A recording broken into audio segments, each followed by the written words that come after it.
Is it me or is it this Hennessy? 'Cause right now I'm on. Hey! We are back. Pin this real quick. Just get it together. I ain't one for wasting time. I ain't one for wasting time. Just get it together. Catchin Up back, episode 11. One and only SPURS Jesus this week, man. Great show so far. I love it. Gonna have his wife jump on with him right now. We're gonna talk about his new, or not new, but his new season of his podcast, Countdown City. I'm excited, man. We vibing right now. Indigo Jones, local San Antonio artist. Believe he's got some new music on the way. I hope so, because this shit good, baby. Like always, I gotta plug it. Like SPURS Jesus said, you miss 100% of the shots that you don't take. Michael Scott, remember that. Jameson, man, Jameson, the one and only, fueled by Jameson the entire episode. One day they're gonna send something. I know it.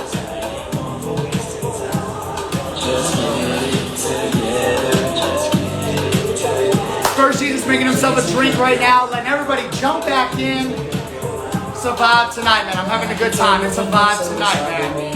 We gotta dive into this podcast. I'm excited. SPURS Jesus is back in the building. Here we go. Let's give it a second. Let people jump back in. Catchin Up with Matt, episode 11. SPURS Jesus, I did not know that you used to be a rapper. I really like that, man. I really like that. That's a little gem people probably don't know. I like that. Damn, think you were back in the day. Me and you could probably have a track together, brother.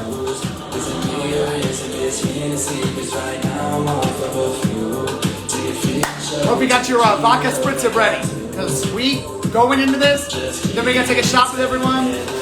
We'll end it, man. Once again, Indigo Jones right here, man.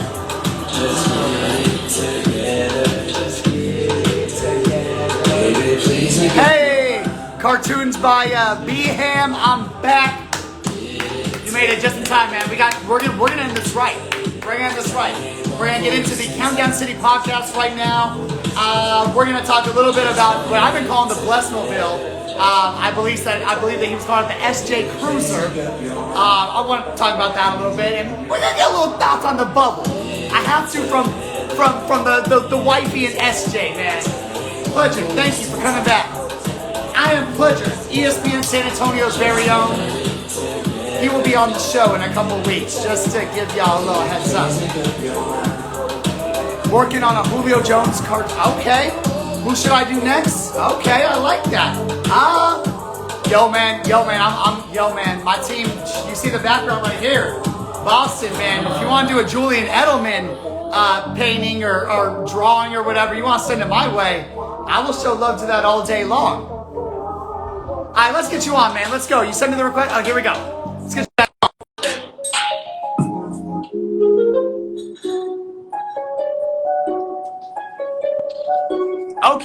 Okay, there we are. Hey! I see the surprise face right there. I like that. You always got to be camera ready. If the camera's in front of you, you just got to be camera ready. That's right. We're going to fix the camera real quick a little bit. Once again, Catchin Up back here, 11. The one and only SPURS Jesus and his wife, Carson, are now in the building. Hey. We vibing right now. I know you got your drink poured up. Hey, I got these specifically to take a shot with you. Oh. So. Hold on a second. Lori, who else did Fireball on the show? Brian. So the guy that you've always seen, and I told you to watch that episode, the guy that you always see that I wear those dope Tom Brady shirts, that real original artwork, that's the 4th and Goal apparel. What's really cool, it kind of reminds me of like what you're doing with your brand. He has cornered the market, man, on Patriots authentic gear. I don't know if you know this, but with the NFL, all the NFL pro shops now are run by Fanatics. Now, back in the day, Fanatics is blowing up. Yes. So back in the day, for people that don't know that are watching later on, Fanatics used to have their own set of like NFL gear, and then your pro shop would have their own set of like gear, Cowboys gear. I believe y'all are Cowboys fans. Am I right? Yeah. I am a Cowboys fan by marriage. Yeah. Carson, who were you a fan of before the marriage? You know, my family isn't really super big into the NFL, but I have a lot of family that lives in Houston, so we were kind of Texans fans. They would give us like Texans merch, and then we got married, and so I'm like, okay, Cowboys fan. Yeah. And that's funny. I'm going to get into this about the dynamic of being married and owning a business with your loved one. Me and my wife are doing the exact same thing. I'm sure y'all seen our baked goods, Addie Bear Sweets. Yeah. We are in the 1.5-year mark now. And fortunately, thank you so much to everyone that has Exciting. thank you to everyone that has ordered from us over the quarantine. We've luckily been able to stay afloat with the baking business, and how I was talking to you earlier, Spurs Jesus, about how some companies have thrived during the pandemic. H-E-B and Walmart and places like those that have a local bakery, they closed down their bakeries for a good like 2.5 months. So fortunately, that opened up the door for us to take on more orders. Being both unemployed, we had all 24 hours to finally work instead of 24 minus 9 or 10. I was like, but I completely, I completely get it. Y'all doing your thing. Y'all have a podcast together, Countdown City. Once again, Catch Up Mac, episode 11, the one and only Spurs Jesus. His wife, Carson, is now in the building. Shout out to everyone that's jumping right back in. Everyone's getting back in. I love it. Pledger's in the building. I love it, man. Texans ready. Oh, Pledger is a Texans fan. I don't know if y'all ever got to meet James Pledger. Spurs Jesus, I know you were in the Rock the Mic competition, so you might have gotten to meet my guy Pledger out there. He works with ESPN. He's the producer for the shows. He's got his own show, Saturday Morning Hangover, on Saturday mornings. For anyone who wants to tune in, I'm going to have him on the show in a couple of weeks. Little plug. But y'all started a podcast together. You were talking about how Papa John's kind of drove you into doing the podcast, Countdown City, a way for you to, like you said, take control of your brand and get to use the sponsorships to your benefit and not to a radio station or television station's benefit. Talk to me about the dynamic of you two, because I've watched some episodes and I love it. I love it. Y'all bounce off of each other really well. And not everyone gets to find that in a marriage. Talk to me so far about the dynamic. Y'all are on season 2, episode 3 just dropped today. Yeah. But talk to me about the dynamic between y'all two on the podcast. So the beginning, season 1, was a way different dynamic than it is right now, because now we're having to pivot, which has kind of worked in our favor. But literally, as long as I have known SJ, he has been all about like, man, I just want my own show. I want to do this. Like, I think I would just do so good at it.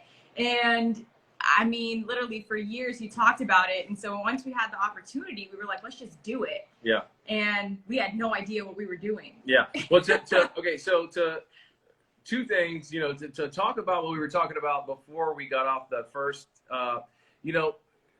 figuring out your lane or what you want to do in life and all that kind of stuff. We talked about me being a personal trainer, and then when did I figure out that I was going to make money off being Spurs Jesus and stuff like that? Yeah. So being Spurs Jesus made me realize my passion and love for being in front of the camera and being on the radio, and it made me fall in love with that and want to do that as a career. Growing up, I was a personal trainer for like 12 years. And so I thought my path in life was owning my own gym, being a personal trainer, which I still might do, but I'm not sure. But I've really found my love for wanting to be on TV or wanting to be on the radio or have my own show or stuff like that. So Just a quick question, because this is something that really affected, this was a big turning point for me in my life. Were you a kid in school that was not goofy in like a goofy sense? Like, you don't want to be the goofy one, but goofy in a funny way, or very talkative, or like me, I got kicked out of every class for talking too much, which led to me talking even more. I was the kid that was like friends with my teachers, and they'd be like, I'd be like, hey, Mr. Madison, I'm gonna go like grab some snacks real quick, and they'd be like, yeah, okay, like, I'll see you at Diamond J's, and we'll play some pool later on. Like legit, no lie. Yeah, weird, but cool. Yeah. So anyway, so that made me want to have my own show. Maybe I want to do my own thing, like she said. And a lot of people don't know this, but in season 1, we literally taught ourselves how to be like sound techs, how to sound mix, how to be like, you know, sound engineers. And so she was the one. She was the one behind the scenes. Season 1. All of season 1. Yeah, I was the one who was working the sound. I was the editor. I was the one who was uploading, writing the little bits on the uploads. I was the organizer. I'm super, super organized. So like, I was like, we need a plan. She would write the whole episode out. Wow, I love it. What we're gonna talk about. So that was my thing, season 1. I'd, you know, go with him to film. We used to film at Best Tickets. I heard y'all talking about that earlier. So we used to go film at Best Tickets, and I was kind of like the social media, behind the scenes, sound tech. Yeah. So that was like me until the pandemic hit. You know, obviously I'm attracted to my wife. That would be I mean, I would hope so. Jesus. Yeah. And not Jesus in the literal sense. But I was wondering. where I'm going with that is, you know, for the old thing about radio was like, hey, you have a face for radio, which means that you're not attractive, you know? Which is so not true, because I think I'm a handsome ass motherfucker. You're a handsome guy. I don't mean to be cussing. I didn't but say that's you have a true nowadays. voice for radio, but you also have a face for the camera. But but so for her, I would always say, I was like, listen, because season 1 was comprised of me having a guest every episode. We talked about. I remember. Kind of like what you're doing. Yeah, we talked about this earlier. Me being Spurs Jesus for 10 years, I've made a lot of friends along the way. People like you. People like musicians, you know, radio hosts, TV hosts. I remember the first time I met you, truly met you, was Carlton Zeus when I hosted his lounge event. Exactly. Which we actually had met before. I have a picture of me and you in 2015 at a Spurs game, because I was one of those people that had to have my picture with Spurs Jesus. There you go. You know how big your brand is? I was someone that in San Antonio was making music, thought I was the shit, but I had to have my picture with Spurs Jesus at a Spurs game, okay? There you go. There you go. Well, I appreciate that. Well, so, you know, I kept telling her, like, listen, you know, even though I'm having other guests on the show, you should be my co-host. Like, it should be me and you interviewing a guest, because you shouldn't be behind the camera. You should be. I was like, I'm okay. You should be with really, me. But I was just like, listen, like most of my guests, I mean, honestly, I think 100% of my guests in season 1 were guys. Yeah. And I was like, you know, my audience, you know, with Instagram and Facebook, you get the demographics and the breakdown of who your followers are, age, gender, all that. I mean, my gender is split like right down the middle. I mean, it's like 50-50 guy and girl. And so I was like, you should be my co-host, because you bring in that. Let me tell you, man, that is really, really smart. And let me tell you, because I didn't learn that until I got into radio. You're speaking to a demographic. And when I was on the radio station, my program director, my mentor, I'm hoping to get on the show, Pat Grooves, he taught me that you're speaking to someone in their car, and who you're speaking to is an 18 to 34-year-old woman that is in their car. And you've got to put yourself in their mindset, what they want to hear. And me coming from being like a rapper, I thought that I wanted to be cool for the guy. You know, I thought that I wanted the slang to be cool for the dudes. And that took a while for me to understand, you know, and that's a really, really big changing point probably in your podcast, was realizing your demographic and who y'all are speaking to. I love that. That's key. That's I mean, even though we're talking about sports and stuff, I mean, I do not know everything about sports. I pay much more attention now since we've been married, and I follow like a lot of sports pages on Instagram. But, you know, I feel like my perspective being like a sports outsider, and his perspective being like a watch the sports news kind of person, we butt heads about things in sports. Like, my opinions are like very radical compared to his opinions on a lot of things. Like, even just like NBA players, I'm like, that guy is just too hyped up. So it's definitely we bring very different. Well, let me tell you, Carson, that speaks volumes to the many couples that are watching the show, watching the future. Me and my wife are the same way. I was so fortunate, like both of y'all were. Carson, were you already a Spurs fan? Oh, yeah. Because I went to UT, am I right? Yes. Hook 'em horn, right? Am I right? Hey! So, you know, one of the most attractive things, I mean, obviously beyond her, you know, physical attractiveness, was she didn't know who I was. She had never heard. She was a Spurs fan, but she never heard of Spurs Jesus. Oh, really? Okay. And so I was like, okay, well, you're not like just some girl who's like, hey, maybe if I like, act like I like him, he'll take me to a game or something. You know what I mean? No, when I first saw him, he was wearing like all Spurs gear, and I was like, wow. Like, draped up so and dripped out. I was like, he looks so cute in that outfit. Like, and it was funny because we were filming something at the St. Anthony Hotel. He was kind of working as a liaison between Ken's Five and the St. Anthony, and I was on Great Day SA. And so I had like valeted my car in the morning, and so I saw him. We kind of exchanged numbers more or less, and then like my car pulling up to the valet, I had like Spurs flags flying. Oh, I was like, hey! I was like, That was it. I was like, I'm I'm for sure gonna like this girl. Okay, so I got to tell my story real quick. I fortunately met my wife at, I was working at Olive Garden over here at La Cantera, and it was in 2011. This cute little Latina, I've been there for 2 years. This cute little Latina walks through in the new serving class. And right away, I see the guys around me peeping. I told people right away, no. Like, the Mac is on this one. The Mac attack. Let me tell y'all, man, what really sold me was when she first told me her biggest thing she wanted to do was go to a Red Sox game. I said, oh. Then she said she loved Tom Brady. I said, well, you're like, no. I said, right? I was like, put that ring on real quick. That really helped out in our relationship because I can't imagine her being like a Jets fan or a Giants fan, or I just can't imagine, or an Eagles fan. Jesus Christ. I keep using the literal sense. Sorry. But I would be broken inside if she was one of those fans. So it definitely takes that mutual interest, I think, to spark like a love like y'all's or a love like ours, where it kind of carries over into the business sense of kind of what y'all are doing now.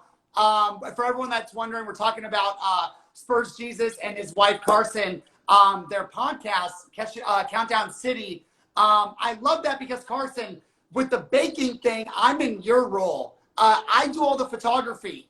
I do all the TikTok videos. I do a lot of the social media. My wife depends.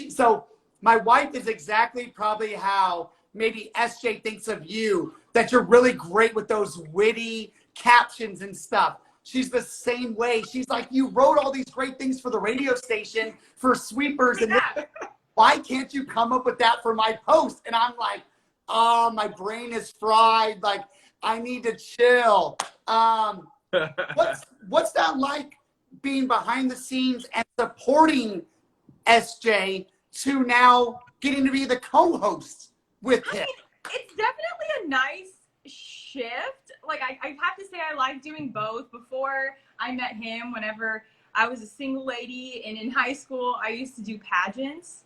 And so, I was used to I think that's why I understood what he does so much, is because he essentially does what I used to do as a title holder, except he doesn't building a brand.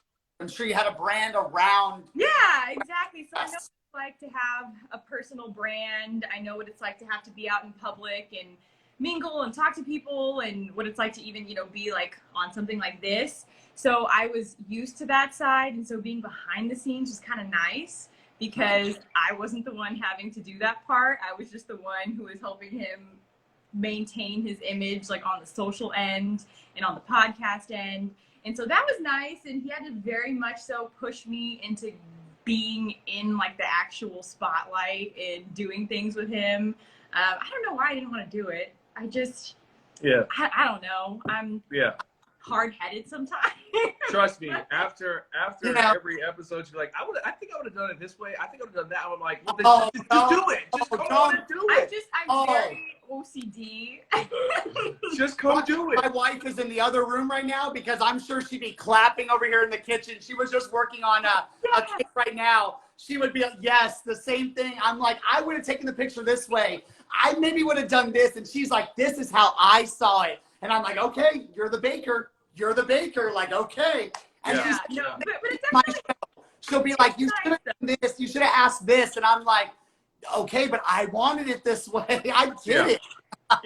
No, but it's been nice. It's been fun. I mean, it's something that gets us like dressed and gets us to be able to like have a little sense of our normal life, like pre-quarantine. Definitely. So I definitely like that. I like having structure again. I like that every week we know we're going to do a podcast. We're going to be able to like interact with people that we used to see at the games, that we used to see at events.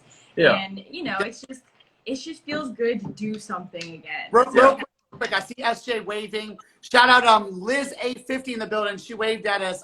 Gone Sonola, looks like Eastleigh and Sunset and Co. And Phil Real. I'm so sorry I'm not getting to everybody. I never want to cut y'all off talking because I want y'all to be able to fully get out what you want to say. You know what? This is a perfect segue time to I have 2 questions for you, but also we need to take these shots. So you ready for a shot or what? Hold on. We're gonna. Well, how many shots are you taking? One. No, let's take the shot at the very end. Okay. All right. Very end. That's kind of just my way. Just like I've told everyone, it's just my way to thank you for honestly taking. Like I said, we're about to be an hour and a half right here. Am I holding y'all up real quick? Is that no? Because our baby is finally asleep. I don't know if y'all can see that, but he is asleep finally. I love the name You'll learn all about this. I think that's such on the beginning of the show. She was putting him to sleep. Putting him to sleep. So I love it, and like I said, I love the name Euro. I think that's such a cool name. Or go ahead. Fun fact, his name's Arrow, E-R-O. Okay, I'm so sorry. It's going to be an exclusive. Yeah. So fun fact, my real name is Cordero. I did not know exactly how to pronounce your name. That's why I have not said it tonight because I don't want to fudge it up. SPURS Jesus. So I never tell anybody that. So no one, hopefully no one. That's like an No, I know. I follow your personal accounts. Okay.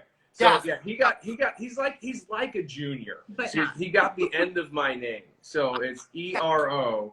That's cool. But we pronounce it like arrow, like a bow and arrow. Like arrow. Okay, cool. So clarify. I think that's even a cooler name now than we love what I was saying before. The symbolism of arrows we really liked. Moving forward. Like, arrows is the god of love. Arrows is the god of love. Hey, the point. Straight to the point, like there you go. There you go. I like a little play. I see it. And he's a killer. So tying in a sports thing, he's too young for this, but I tell her, I played sports growing up, and I tell her that like one of the things that I want to tell him, when he's old enough to understand, is I want to tell him because his name is spelled E-R-O, and I want to tell him, I want him to be number 1, like his jersey to be number 1. And I want to tell him, like, you're 1 letter away. You're 1 letter away from being a hero or a 0. You choose. It's your choice. Wow. That play on words is crazy right there. I didn't even think of that. Me either. Arrow's going to be like, Mommy, Daddy called me 0. That's his brand right there. That's like the LeBron. That's like the LeBron I Promise band. That's like the 1 letter away, hero or 0. The Lance Armstrong band back in the day, the original yellow one. Everyone had it. That's really cool. That makes me think of the Hercules Disney movie right away when they said 0 to hero. I like that. That's very cool. Yeah. Okay. Well, you go ahead. Okay, so y'all can definitely ask me the 2 questions. I guess we can do that more towards the shot. Since I have both of y'all have been following basketball so heavily. Y'all are just like me and my wife on the Patriots.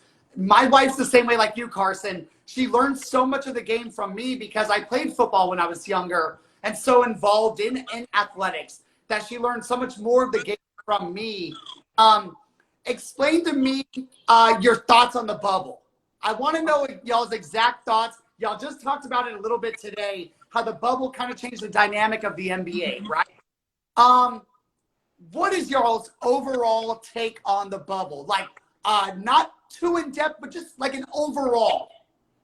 Personally, I love the bubble. Like, I think this is like, I think it's great. I think it's been a really good way to bring back the NBA. Yes. I think that more teams like the NFL, the HFL, the MLB should be modeling after the bubble. I know it's not that easy to do, but I think that it is the best way that they could have brought back the sports, and I think it's actually been really interesting. Yeah, I mean, I think she said pretty much all the things that I have to say. I got a couple of things I want to interject. The NBA is the greatest league in all of sports because they figured this out. They've done such a good job at it. They've done such a good job at the social justice messaging side of it.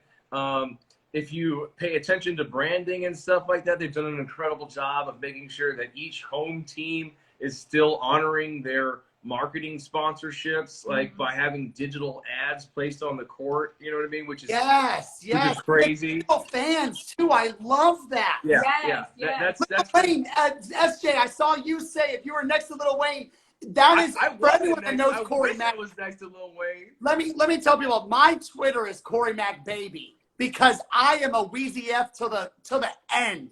Hey, I love when I say next to Wayne, I would have been like high-fiving the whole, my hand would have just been like going up the whole time. That's me. That's him. me. Okay, I got to ask you real quick. So we're going to get back to the bubble topic, but real quick, have you heard old song, but Lil Wayne's on it? It's called Day No by Shorty Low. Old school. Oh, they know where he's like, ha ha. He's yes! like, oh, I can't think of what he says. Yes, that's the one where Luda says, I got 20 acres. Yes! Remix.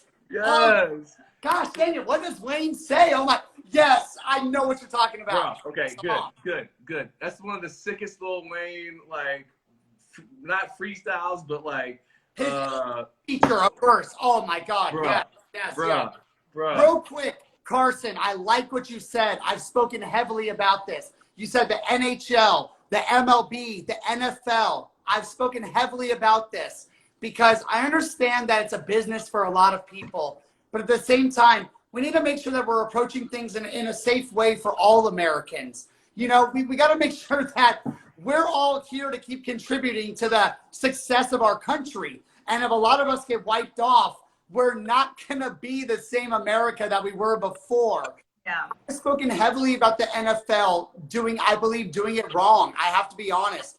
I'm a Patriots fan. For anyone wondering, I want to watch a season, but I want to watch a season in the right way. The MLB had 17 games in the matter of 2 weeks, 10 days suspended, multiple people getting sick. I believe the NBA got it as right as possible.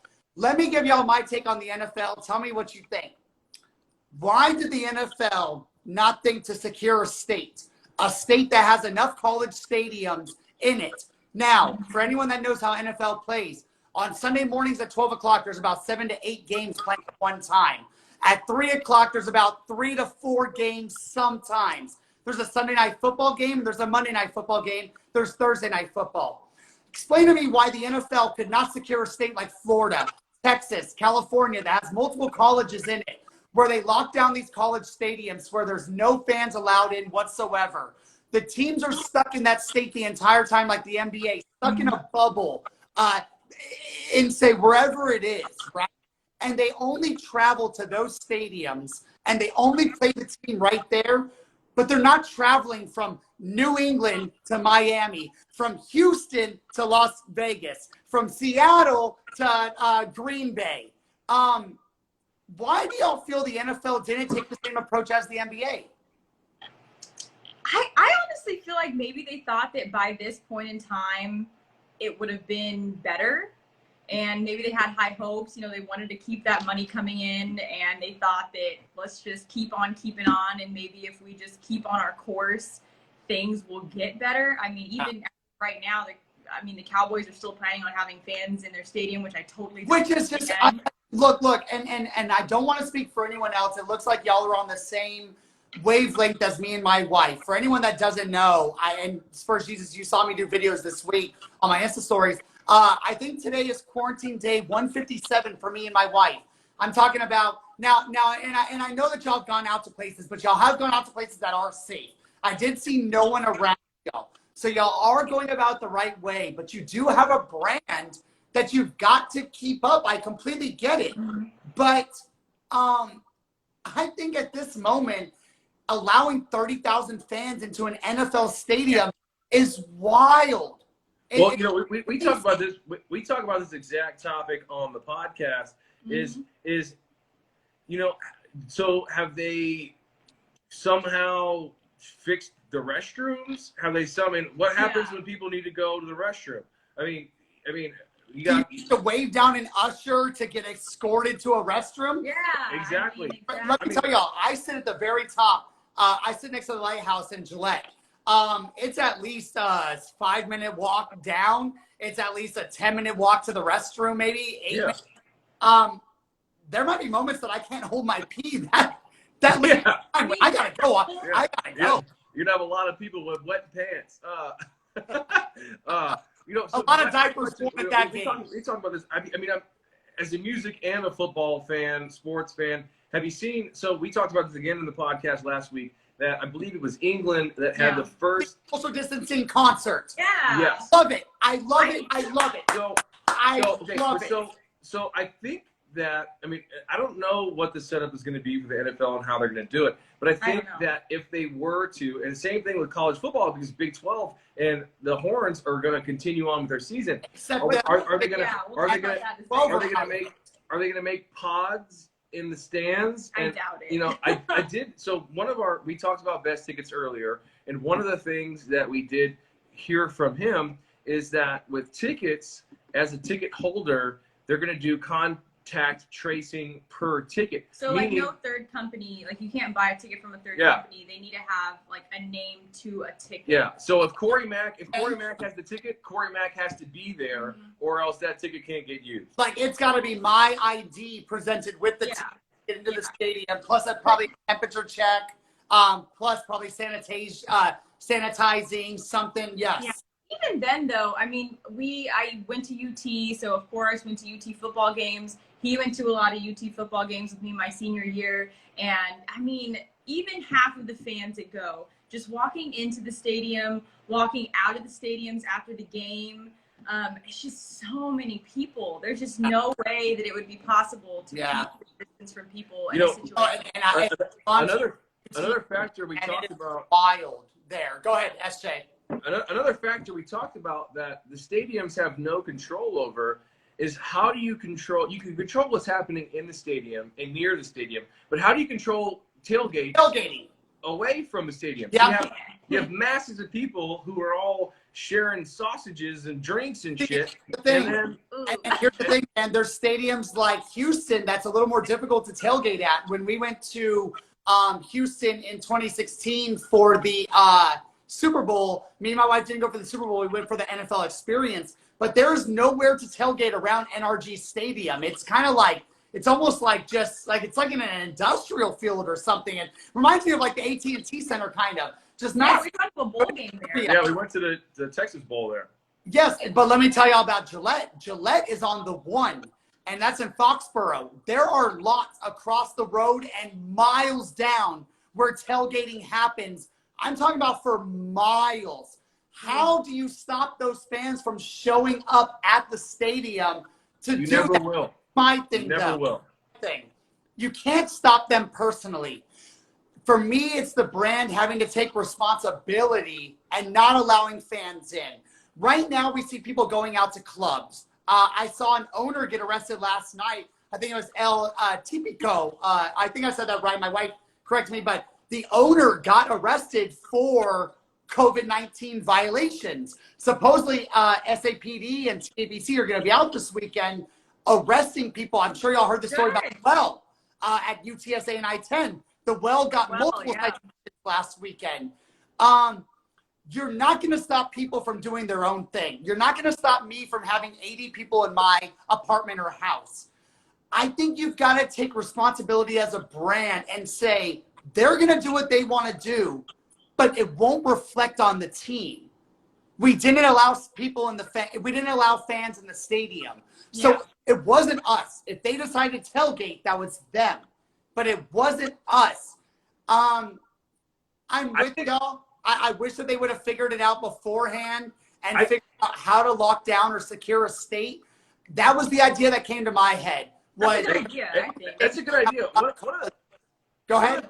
One of the things I told her about it being so much more difficult for the NFL rather than the NBA is you have so many more people. Yeah. The NFL, each team has 62. 60 plus players. Or is it 60 now? They upped the roster. Yeah. Yeah. So, Wow. so not only that many players, then you have staff, then you have, the coaches. You have, Trainers, coaches. yeah, I mean, so referees. each team is probably bringing, close to 100 players or 100 people per team. So how do you bubble that? I mean, the NBA, I believe, has like 230 people total in the bubble. That's it. Okay, I didn't know the total. That's good to know. Yeah, it's very minimal people. But, Yeah. I mean, kind of like you were saying, though, I think that if you did at least pick a state, and even if you had different NFL teams, even in different cities. Basically, let's say California. You got some teams staying in Los Angeles, some teams staying in San Diego, some like in San Fran, some teams in Oakland. It minimizes travel. Just they stay within the states. They use all the colleges and professional stadiums, and they use they use USC. They use San Diego State. They use all these stadiums that are NFL regulated stadiums as far as dimensions, or I think every dimension for football is usually the same. When I was in high school, it was 110 yards. I think in professional, it's 110, 10 yards in the end zone, 100 yards, 10 yards in the end zone. I know baseball is a little different. I just thought that they would have taken a little more precaution going towards the season. What would y'all say if the NFL would have canceled the season? I would have thought that would be a responsible decision. I mean, it sucks all around. I don't want, whenever some of the college football teams started canceling things, we just looked at each other and were like, well, there goes all of college football. So we were shocked when the Big 12 kept going, and like literally the next day UT released their football schedule. And so if the NFL were to cancel, I mean, of course it would suck, but I would just chalk it up to another 2020 loss and say, okay, we're ready for next season. Yeah. I mean, even if the NFL was to say, listen, we're going to do a half a season, or however they want to structure that or figure it out, I think that there's a responsible way about going about it. I mean, I think that the MLB is kind of a good test pilot of making a shorter season and adding in new rules and stuff like that. And they're not doing a good job at it. No, with less staff, less teammates. It's like they're still failing. And now we're about to put, like you said, 60 plus players on each team, 100 plus employees on each side together. Well, plus letting 30,000 people, which some teams have said. New England has said no. Green Bay has said no. There's certain teams, like y'all said, the Cowboys, which Jerry Jones is very hard-headed, which is why y'all haven't won a championship in over 20-something years. I'm just saying. He's like, don't get me started on Jerry Jones. Don't get me started on Jerry Jones. Hey, off of the NFL thing, I want to go back to the bubble real quick. This is something I really wanted to ask y'all. I want y'all to be really honest. Really think about what I'm about to ask y'all, because I don't want y'all to be so quick to it, because y'all are such big Spurs fans. Y'all are such big basketball fans. Telling y'all real quick, if there was no NFL season, SJ, you've seen how big of a Patriots fan I am. You even told your mom when I saw you at the Papa John's event, you were like, this guy wears nothing but Patriots gear 24/7. I remember you making that comment. If there wasn't an NFL season, like Carson said, me and my wife would support that, because I want to live. I want the well-being of America. I want to get a job again. I want to get to travel. Talk to me about players in the bubble. They were playing from October to middle March.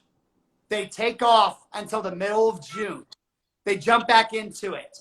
Do y'all truly feel, both of y'all can answer, that players were really end season ready, in shape, shot ready, defense ready?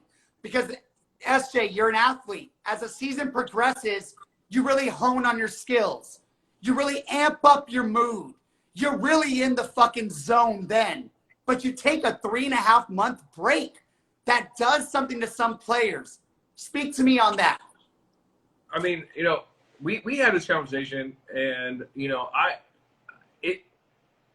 it depends on the individual. Just like we said, you got to set how many people were in the bubble that actually made it to the bubble. We said there was 230, let's just say 30 people in the bubble. And you got to say, let's just say that, 100 of those are coaches and staff. And so the remaining people are players, right?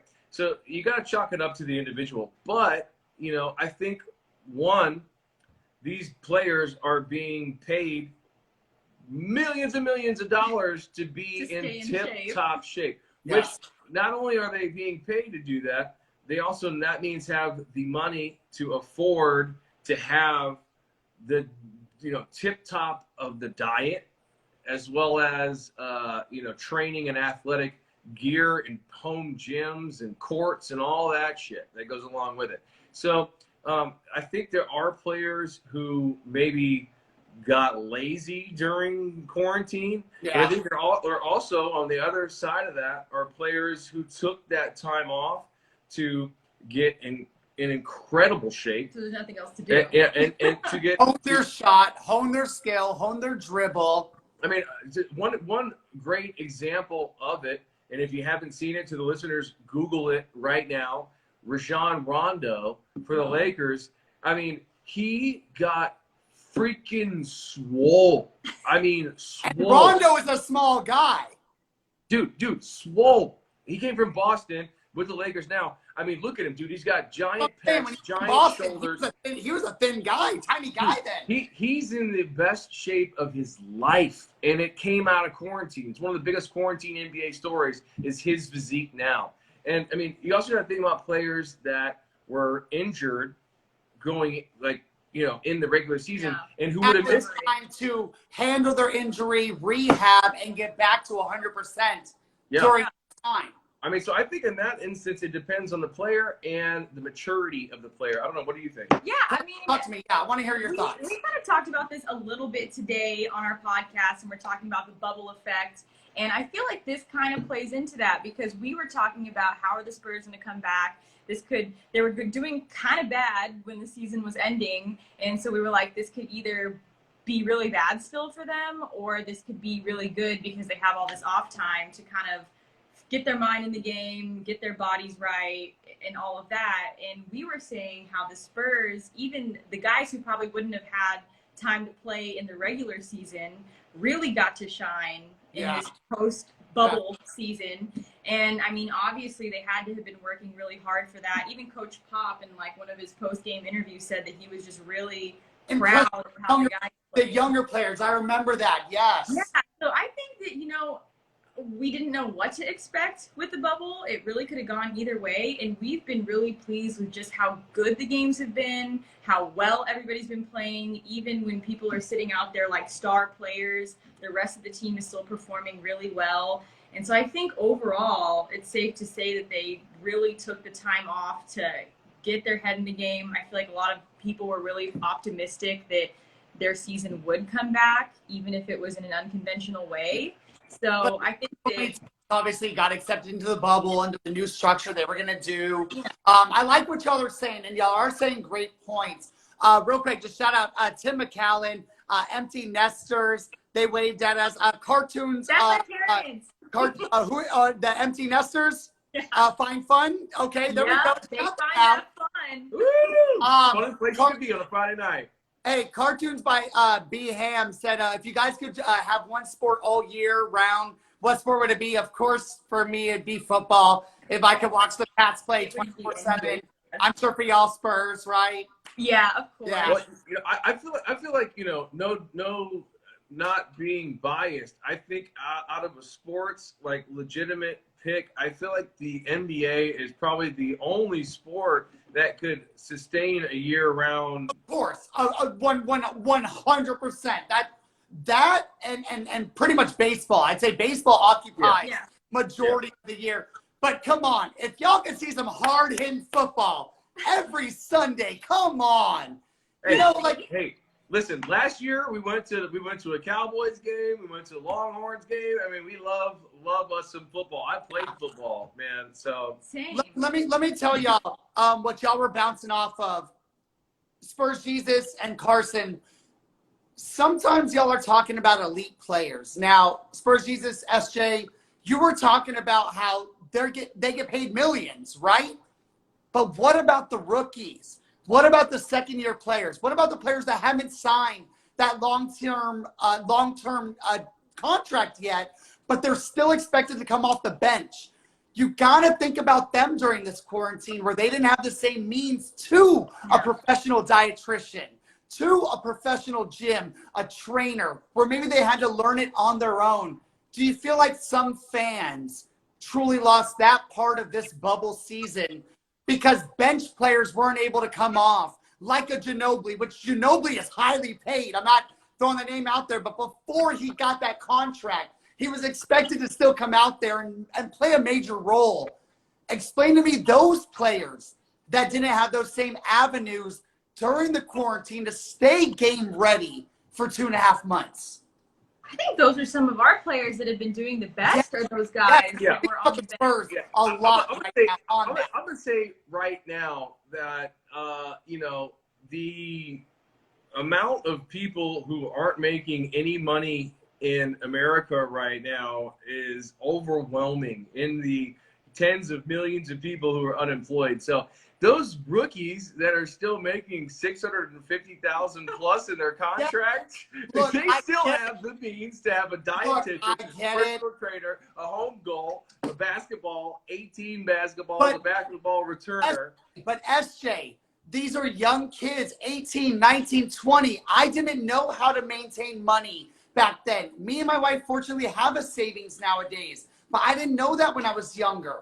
So it's that's true. You know when you're young.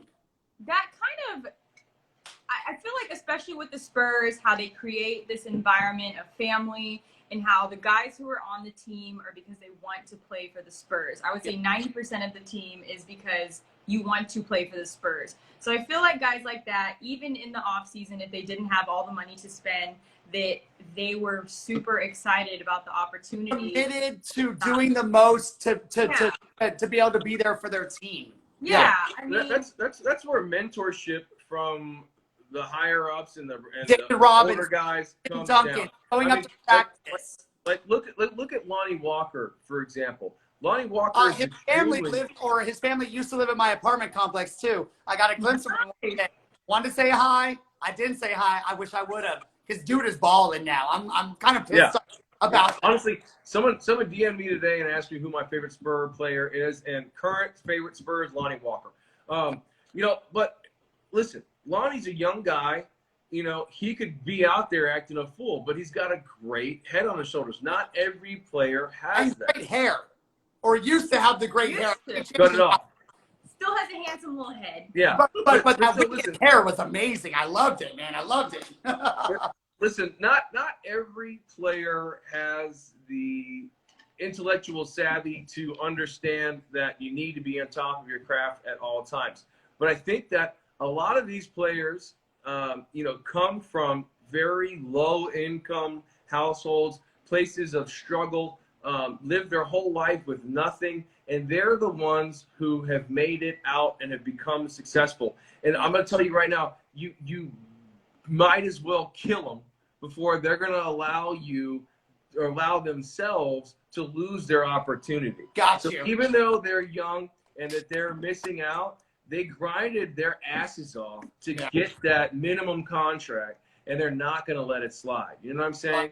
And so even though there might be 21, 22, I think that this situation of a pandemic has almost helped those players because they can't be out at the club acting a fool. You know what I mean? They got to be locked down. Well, hold on. Well, in Texas, I used to be at Area 31. I'm not going to name the news personality that I know, but she used to cover the Spurs inside the locker room, and she was our access to Tony Parker's VIP at Area 31. That is now the Burn House. I used to be up there with Tony Parker. Matt Bonner was up there sometimes.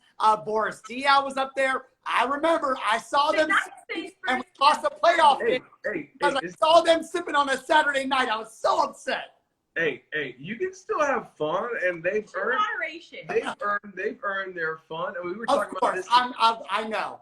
We were talking about this today on the podcast that in the bubble, in the freaking bubble, guys are still having fun in the bubble. CJ McCollum for the Portland Trailblazers, they talked about he had like 85 bottles of wine delivered to his hotel room. Classy. Yeah, 85 bottles. Yeah. Which is like, how does he even have room to move around in his room with that many. They said when he leaves his room, he turns the AC down to 50 degrees to keep his wine chilled. Yeah. And when he comes back to his room, he turns it only up to 60 degrees. Oh my god. Yeah. So the players are still doing the thing and having fun. I know. I'm just joking. We did lose that year, though. I'm just telling y'all. It was the year that Tony Parker was copying out the clubs. I'm sure you remember, SJ.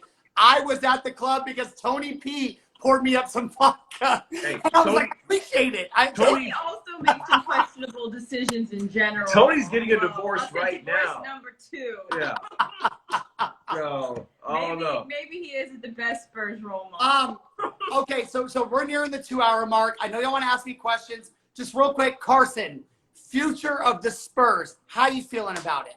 I'm feeling good. I feel like last season, before this past one, everybody was like super down about the Spurs. Everybody was kind of abandoning ship, which we're, diehard Spurs fans, so we stuck with it. Yes.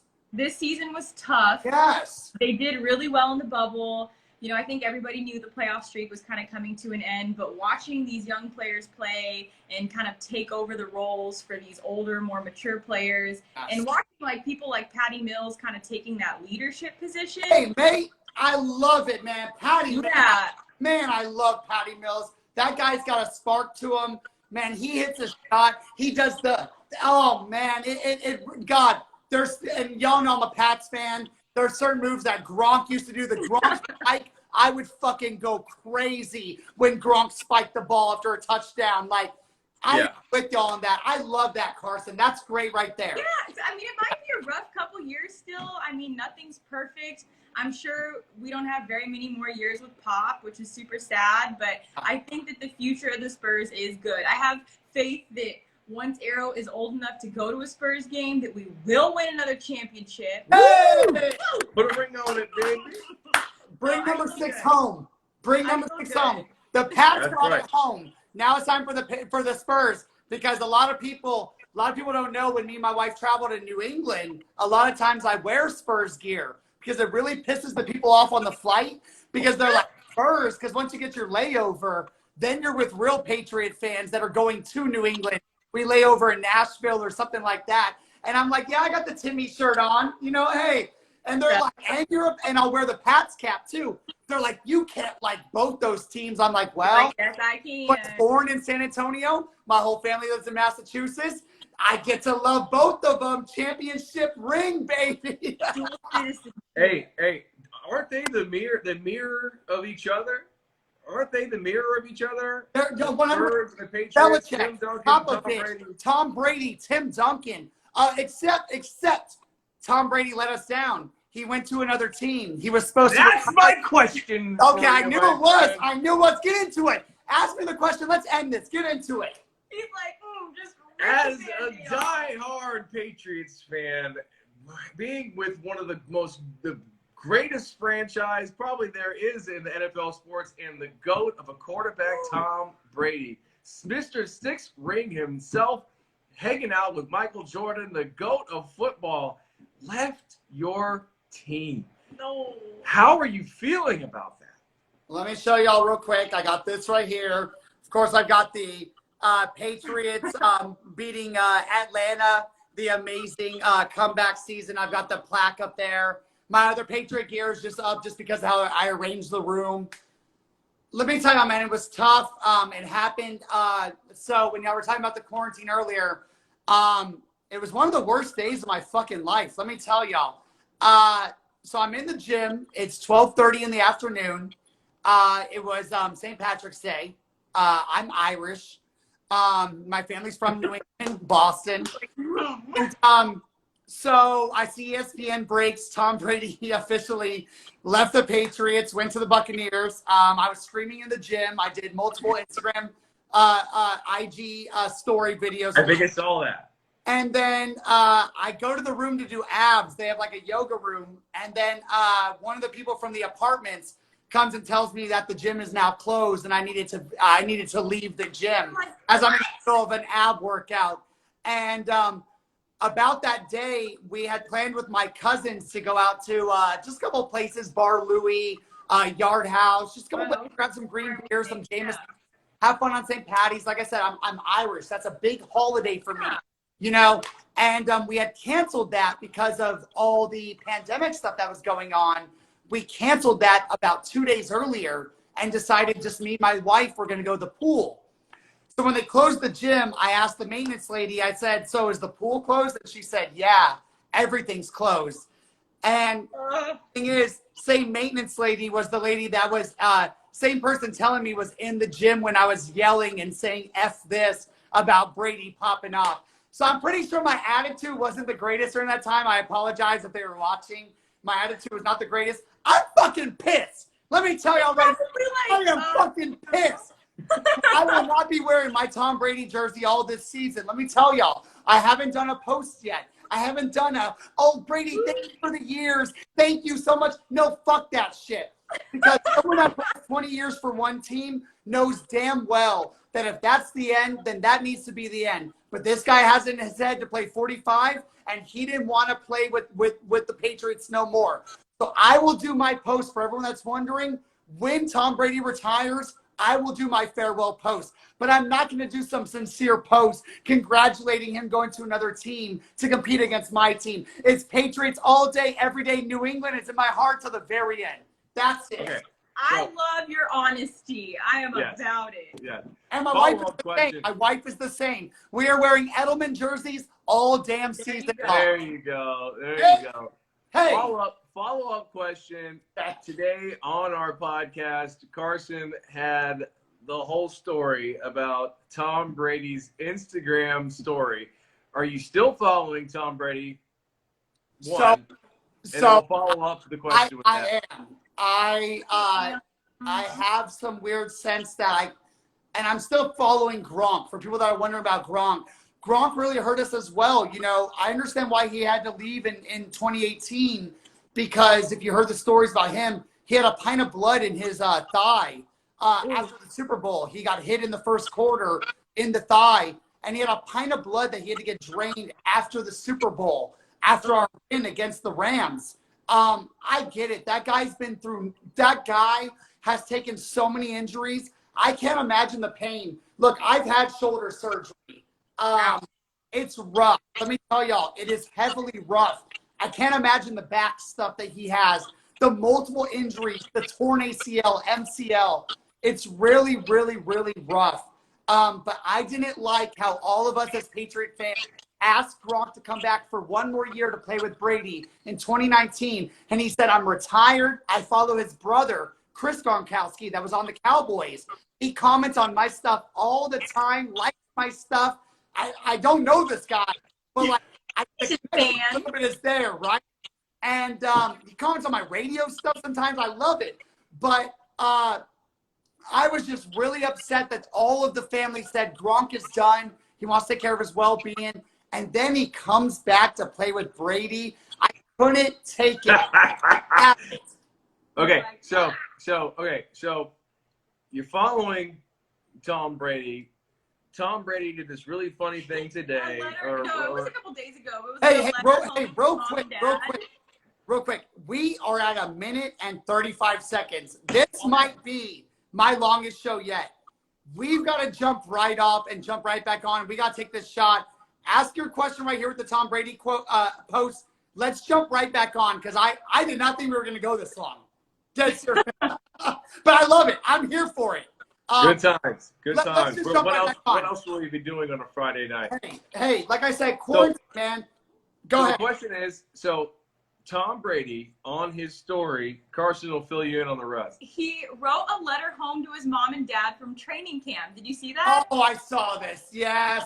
That was silly. I'm doing great. I've met a lot of friends. Oh, God. Okay, so jersey on. He said the big guys won't hit me. Okay, so my question for you is, can you still have love for Tom and think that that's funny?